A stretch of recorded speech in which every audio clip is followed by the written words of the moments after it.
I am the Tofu Golem. Please enjoy the video. You start by confirming the device is truly IP68 rated and that visible seals are intact.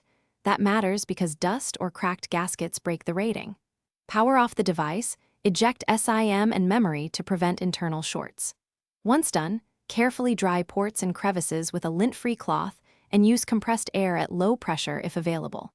Make sure to avoid alcohol that can wick into gaps. This first sweep prevents common leaks during testing. You now perform a controlled submersion test to verify the seal. Fill a clear container to a measured depth. IP68 often implies up to 1.5 meters, so you can monitor position and pressure. Submerge the powered-off device slowly and hold it under for the specified duration, typically up to 30 minutes, while gently moving it to release trapped air bubbles.